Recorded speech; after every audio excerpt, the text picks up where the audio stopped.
আসসালামু আলাইকুম dear learners, welcome to another video. আজকে আমরা নির্ণায়কের এক্সাম্পল 8 করব। তো এক্সাম্পল 8-এ বলা হয়েছে যে সমাধান করো 15 minus 2x 11 11 minus 3x 17 16 7 minus x 14 13। তো এটাকে আমার কি করতে বলা হয়েছে, নির্ণায়ক সমাধান করতে বলা হয়েছে ইজ ইকুয়াল 0। তো সমাধান যেহেতু করতে বলা হয়েছে তাহলে আমি কি করলাম, পুরাটাকে লিখলাম। লেখার পর এখন আমি যদি এখানে একটু দেখি যে আসলে হচ্ছে এখানে আছে 15 মাইনাস 2x, এখানে আছে কত 11, এখানে আছে 10। তার মানে এইটা দুইটা যদি আমি কখনো বিয়োগ করি, এটা যদি বিয়োগ করি এটা যে, তাহলে হচ্ছে প্রতি ক্ষেত্রে কি হচ্ছে 1 1 করে আসতেছে না। যদি 11 মাইনাস 10 করি তাহলে কত আসতেছে 1। আবার 17 মাইনাস 16 যদি করি তাহলে 1 আসতেছে। 14 মাইনাস 13 যদি করি এক্ষেত্রেও কি আসতেছে 1 আসতেছে, প্রতি ক্ষেত্রে 1 আসতেছে। আর নির্ণায়কের ক্ষেত্রে যদি আমি প্রতি ক্ষেত্রে 1 নিয়ে আসতে পারি তাহলে আবার 1 1 গুলো বিয়োগ করলে তাহলে কি হচ্ছে আমার সমাধান হোক, সেটা হচ্ছে নির্ণায়কের প্রমাণ হোক, ইজি হয়ে আসতেছে। তো আমরা এটা একটু করি। তাহলে আমার হচ্ছে এটা হচ্ছে প্রথম সারি, দ্বিতীয় সারি, তৃতীয় সারি, প্রথম কলাম, দ্বিতীয় কলাম, তৃতীয় কলাম। তো আমি যদি দ্বিতীয় কলাম মাইনাস তৃতীয় কলাম বিয়োগ করতে পারি সেক্ষেত্রে কি হচ্ছে, এখানে যদি আমি C2 column C2 minus C3 column বিয়োগ করে C2 কলামে বসাইতে পারি। C2 কলামে যদি বসাই সেক্ষেত্রে কত হচ্ছে দেখা যাক। তাইলে হচ্ছে এটা হচ্ছে আমার কি দ্বিতীয় কলাম আর এটা হচ্ছে তৃতীয় কলাম। তাইলে 11 মাইনাস 10 যেটা আমি আগেই করেছি করলে 1, সেই ক্ষেত্রে হচ্ছে বসাবো কোথায়, C2 প্রাইমে। তার মানে C2 প্রাইমে বসাইলাম। আবার কি করলাম 17 মাইনাস 16 1 হলো, এখানে বসাইলাম 16, ঠিক থাকলো। শুধু আমরা একটা কলামেই চেঞ্জ করতেছি, তারপর হচ্ছে 14 মাইনাস 13, সেক্ষেত্রে হচ্ছে আবার 1, এটা ঠিক থাকলো। তবে তোমরা এইটা এখানে না লিখে এখানে লিখে দিবা, এটার সাইডে, ঠিক আছে, এটা হচ্ছে এখানে লিখে দিবা। তাইলে এটা গেল, তাইলে তো বোঝা হয়ে গেল। আচ্ছা, আমরা হচ্ছে নেক্সটে যাই। এখন নেক্সট ধাপে কীভাবে 1গুলোকে আমি 0 করব। তোমাদের হচ্ছে এগুলো আমি অনেকবার বলছি, টেকনিক আকারে প্রথমে শেখাইছি। তারপর হচ্ছে নির্ণায়কের যে ধর্মগুলো ছিল সেই ধর্মগুলো তোমাদের সাথে আমি আলোচনা করছি। যদি তোমরা ওগুলো ভালোভাবে বুঝে থাকো ইনশাল্লাহ আশা করা যায় তোমরা এগুলো বুঝবা, ঠিক আছে।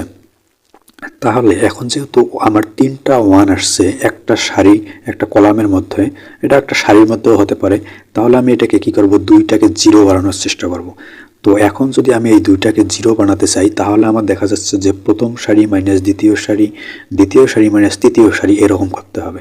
তো আমরা সেটাই করি। তাহলে এখানে আমরা করব যে R1 মানে হচ্ছে প্রথম সারি মাইনাস দ্বিতীয় সারি করে আমরা R1 প্রাইমে বসাইলাম। তাহলে 15x মাইনাস 2x, এটা থেকে আমরা বিয়োগ করব 11 মাইনাস 3x। তাহলে 15 মাইনাস 2x, মাইনাস যেহেতু করবো তার মানে মাইনাস দ্বারা এটা গুণ করে দেবো, তাইলে হচ্ছে মাইনাস 11 প্লাস 3x। এটা যদি করি আমি তাহলে এখানে আছে মাইনাস 2x, এখানে 3x, তার মানে এখানে থাকতেছে কত x প্লাস একটা x থাকতেছে। আর 15 থেকে 11 বিয়োগ করলে থাকে কত 4।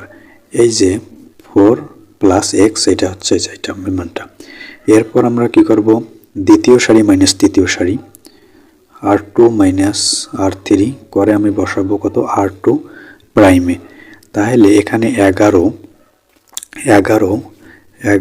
মাইনাস 3x মাইনাস 7, যেহেতু মাইনাসে মাইনাসে প্লাস হচ্ছে মাইনাস 7 প্লাস হচ্ছে x। তাহলে 11 থেকে 7 বাদ দিলে হচ্ছে 4, আর 3x যেহেতু মাইনাস 3x এখানে, তাহলে মানে মাইনাস 3x, এটা হচ্ছে বড় মানটা, তার মানে হচ্ছে এখানে মাইনাস সাইন থাকলো আর একটা x বাদ যাচ্ছে, এখানে 2x, এটা হচ্ছে এইটা। আর লাস্টে 7 মাইনাস x, ওটা হচ্ছে অপরিবর্তিত থাকতেছে। এভাবে আমরা যখন R1 মাইনাস R2 করলাম তাইলে হচ্ছে 1 মাইনাস 1 করলে 0, আবার 1 মাইনাস 1 করলে হচ্ছে 0।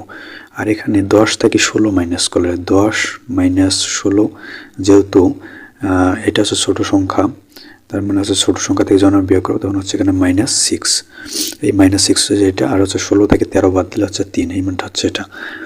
তাহলে এখন আমরা নেক্সট ধাপে যাই। যেহেতু আমার এখানে 0 0 দুইটা মান হলো, তাহলে আমি এর আগেও দেখাইছিলাম ওই সেম জিনিস প্রত্যেকটা নির্ণায়কের ম্যাথেই আমাদের সেম জিনিসটা আসতেছে, যে এখানে যখন দুইটা 0 একই সারিতে দুইটা 0 আছে একটা 1 আছে, তার মানে এই 1টাকে যদি আমি নেই তাহলে এই কি হচ্ছে, এই কলাম বাদ যাচ্ছে, এই সারি বাদ যাচ্ছে। আর 0 যদি আমরা নিই ওই 0 ক্ষেত্রে 0ই হবে, তার মানে ওটা লেখার দরকার নেই। তাহলে এই 1 নিলাম আমি, ধরো এই 1টা হচ্ছে এটা 1, তাহলে এই যদি সারি বাদ যায় আর এই কলাম বাদ যায় তাহলে থাকে কোন কোন মান, 4 + x 4 - 2x -6 আর 3 আমরা লিখে ফেললাম যা মান আছে, আর 1 দিয়ে এটা গুণ করলে 1, আর যদি আমরা এখানে 0 নিতাম 0 নিলেও মান পাইতাম, কিন্তু ওই যে মানটা পাইতাম ওটার সাথে গুণ করলে 0 হয়ে যেত। এগুলো আমি হচ্ছে গত ক্লাসগুলোতে দেখাইছিলাম, তোমরা গত ক্লাসগুলো অবশ্যই দেখে এগুলো ক্লাস করবা, তাহলে বুঝতে পারবা অতি সহজে। তাহলে হচ্ছে আমরা এটাকে এখন হচ্ছে আর গুণন করতে পারি, এটাকে গুণন করে দেবো, এটাকে আর গুণন করে দেবো। তাহলে এই দুটাকে যদি আমরা আর গুণন করে দেই তাহলে হচ্ছে 3টা রাখলাম, আর যেহেতু এটা প্লাস একটা রাশি আছে তার মানে হচ্ছে 4 + x এটা লিখে রাখলাম, মাইনাস আর গুণনের ক্ষেত্রে যে নিয়মের মাইনাস সেই মাইনাস নিলাম, -6 এখানে হচ্ছে ব্র্যাকেটের মধ্যে তোমাদের বোঝার জন্য আমি এখানে একটা লাইন বাড়াইছি, একটা লাইন এখানে দুইটা লাইনের মতো আমি বাড়াইছি তোমাদের বোঝার জন্য। তাহলে এখানে -6 দিলাম, আর হচ্ছে কি 4 - 2xটা ব্র্যাকেটের মধ্যে রেখে দিলাম। এরপর আমরা হচ্ছে এখানে যে গুণ আর যোগটা আছে বা বিয়োগটা আছে একবারই করব, সেটা হচ্ছে 3 × 4 = 12 লিখে ফেললাম, প্লাস প্লাসে প্লাসে প্লাস, এখানে একটা প্লাস আছে তাহলে হচ্ছে 3x। এখন এইখানে আসি কি হচ্ছে, এখন আমরা দেখি এইখানে হচ্ছে আমরা এখানে একটা ব্র্যাকেট ক্লোজ করে দিতে পারি, এরকম ব্র্যাকেটও দেওয়া যায়। হ্যাঁ, তাহলে এখানে -6 আর মাইনাস, তাহলে মাইনাসে মাইনাসে প্লাস, আর হচ্ছে এখানে কত আছে প্লাস, তার মানে হচ্ছে 4 × 6 = 24 + 24। এরপর আবার এই মাইনাস আর এই মাইনাস গুণ করলে মাইনাসে মাইনাসে +6 হলো, আর এখানে মাইনাস আছে তাহলে 6 × 2 = 12x, আর হচ্ছে কি আবার হচ্ছে প্রথম প্লাস হলো আবার প্লাসের সাথে মাইনাস গুণ করে আবার মাইনাস হলো, তাহলে হচ্ছে 6 × 2 = 12x। তার মানে এটাতে লাইন থেকে এটা লাইন আমার ঠিক আসলো। এরপর আমরা আসি, এখন এখানে আছে 12, এখানে আছে 24, তার মানে দুইটাই প্লাস, তার মানে আমরা এই দুইটা হচ্ছে যোগ করে নেই, তার মানে হচ্ছে 12 আর 24 যোগ করলে হয় 36, আর এখানে আছে +3x, এখানে আছে -12x, তার মানে -12x থাকিয়ে যদি আমি +3x বাদ দিই তাহলে হচ্ছে -9x থাকে।